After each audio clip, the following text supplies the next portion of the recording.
Question number 41. Who was suppressed by Balban in the Bengal region? The answer is Tughril Khan.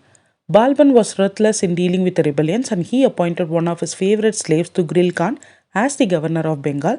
But Tughril Khan soon became rebellious and Amin Khan, the governor of Oudh, sent by Balban to suppress the rebellion, meekly retreated. Encouraged by this, Balban sent two more expeditions.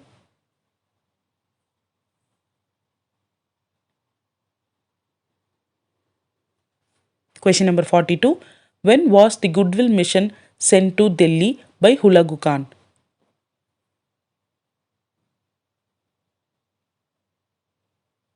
The answer is 1259. Balban took efforts to maintain a good relationship with Hulagu Khan, the Mongol viceroy of Iran and grandson of Genghis Khan.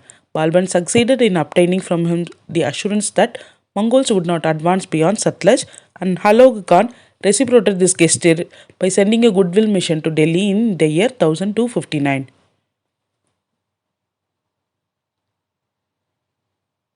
Question number 43. Assertion reasoning. Assertion. Muhammad Khan was the governor of Punjab, was assassinated in the Mongol encounter. Reasoning. Balban felt sad for his son's death and died in the year 1250. The answer is both the statement and the reason is false. Muhammad Khan, the favorite son of Balban, who was given the charge of governor of Multan to protect the frontiers from Mongol aggression, was killed in an encounter. Saddened by this tragedy, Balban fell ill and died in the year 1286.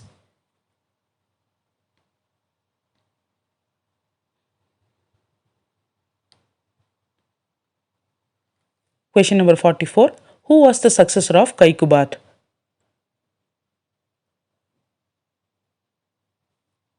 The answer is Jalaluddin Khalji. Malik Jalaluddin Khalji, the commander of the army, emerged supreme. While he ruled the kingdom for some time in the name of Kaikubat, he soon sent one of his officers to get Kaikubat murdered and Jalaluddin formally ascended the throne.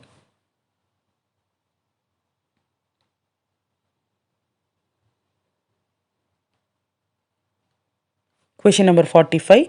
Which of this city was governed by Alauddin Khalji?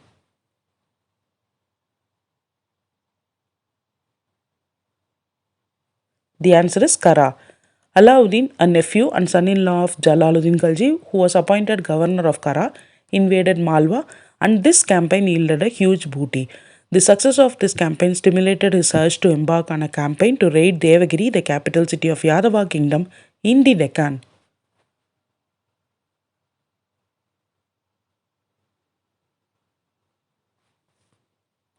Question number 46.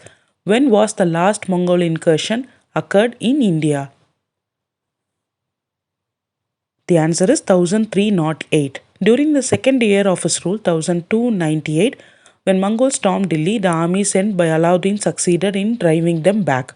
But when they returned the following year with more men, people of the suburbs of Delhi had to flee and take refuge in the city. Alauddin had to meet the problem head on in the ensuing battle.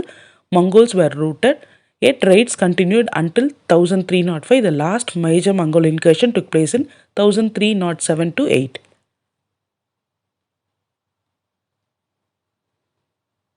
Question number 47. Which of these were not involved in the Alauddin's campaign?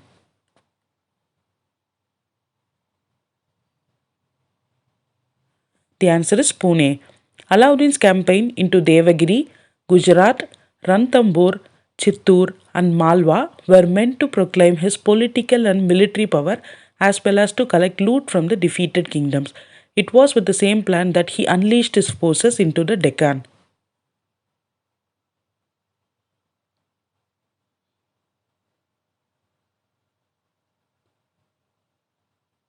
Question number 48. Who was commanding the Alauddin army in the western Deccan? The answer is Malik Kafur. The first target in the peninsula was Devagiri in the western Deccan. Alauddin sent a large army commanded by Malik Kafur in the year 1307 to capture Devagiri fort. Following Devagiri, Prataparutra Deva, the Kakatiya ruler of Warangal in the Telangana region, was defeated in the year 1309 and jungles were cleared. Colonies of Afghan soldiers were established throughout the region to safeguard the roads and deal with rebellions.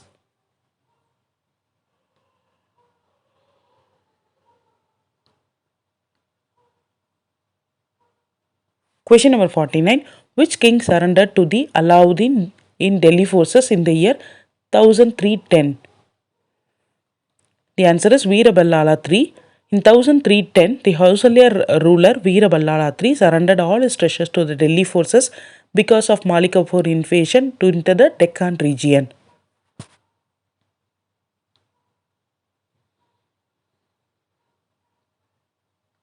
Question number 50. Which Muslim governor declared independence after Malik Kafur's invasion? The answer is Jalauddin Hasan Shah. After Malik Kafur's invasion, the Pandya kingdom suffered an eclipse and a Muslim state subordinate to the Delhi Sultan came to be established in Madurai. In 1335, the Muslim governor of Madurai Jalaluddin Hasan Shah threw off his allegiance to Delhi kingdom and declared his independence.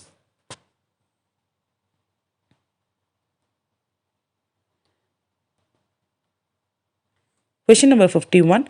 State the reforms made by Alauddin. The answer is cash payment to soldier, black marketing control and market reforms.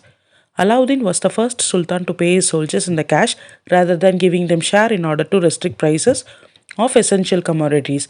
Alauddin set up an elaborate intelligence network to collect information on black marketing and hoarding.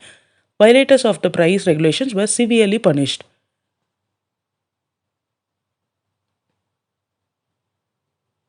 Question number 52. Which sultan abolished the corps of 40? The answer is Balban. Balban abolished the corps of 40 and thereby put an end to the domination of Turkish nobles. Alauddin Khalji also took stern measures against the Turkish nobles by employing spies to report him directly on their clandestine.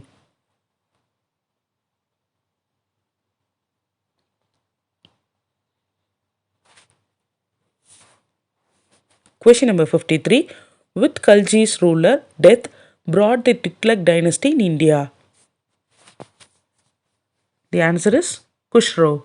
Ghiyasuddin Tughlaq murdered the incumbent Khalji ruler Khusro, thereby prevented anyone from Khalji dynasty claiming the throne. Thus began the rule of Tughlaq dynasty lasted to 1414.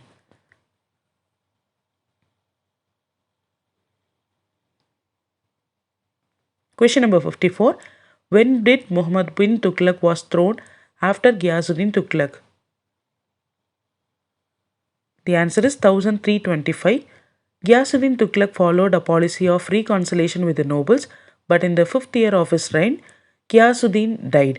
3 days later, John ascended the throne and took the title Muhammad bin Tughlaq.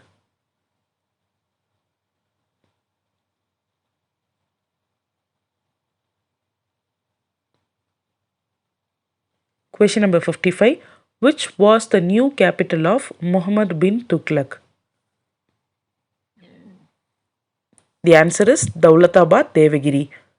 Muhammad Tughlaq attempted to shift the capital from Delhi to Devagiri in Maharashtra, which he named Daulatabad, was a bold initiative. This was after his realization that it was difficult to rule South India from Delhi.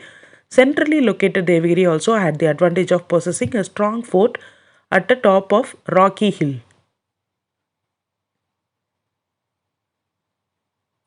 Question number 56. Which of these countries had experimented the token currency system?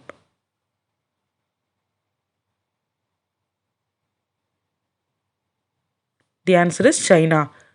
The important experiment of Muhammad was the introduction of token currency, and this currency system had already been experimented in China and Iran.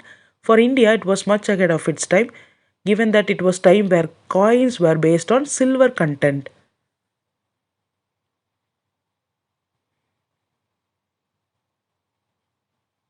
Question number 57. What was the aim of Diwani Amir Kohi inaugurated by Muhammad bin Tughlaq?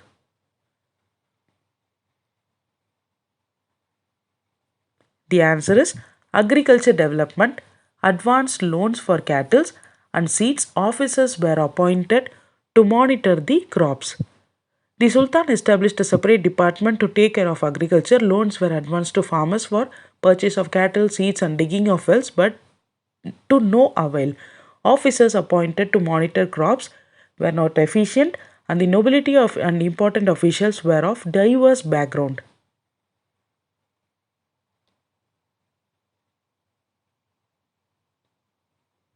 Question number 58, assertion and reasoning. Assertion: Alauddin Khalji annexed distant territories and governed effectively. Reasoning: Muhammad bin Tughlaq could not annex new territories because of the series of rebel attacks. And the answer is both the statement and the reason is false. Alauddin Khalji had not annexed distant territories knowing full well that they could not be effectively governed, and he preferred to establish his suzerainty over them. But Muhammad annexed all the lands he conquered. Therefore, at the end of his reign, while he faced a series of rebellions, his repressive measures further alienated his subjects.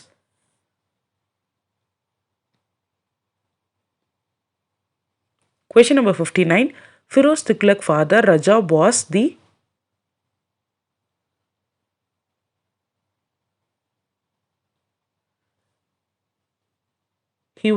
the brother of Ghiyasuddin Tughlaq. Firoz's father Raja was the younger brother of Ghiyasuddin Tughlaq. Both had came from Khorasan during the region of Alauddin Khalji.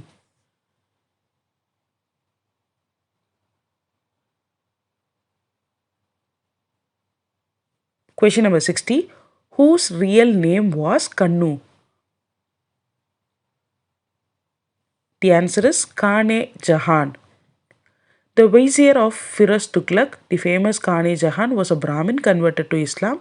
Originally known as Kannu, he was captured during the Sultanate campaigns in Warangal, which is present-day Telangana.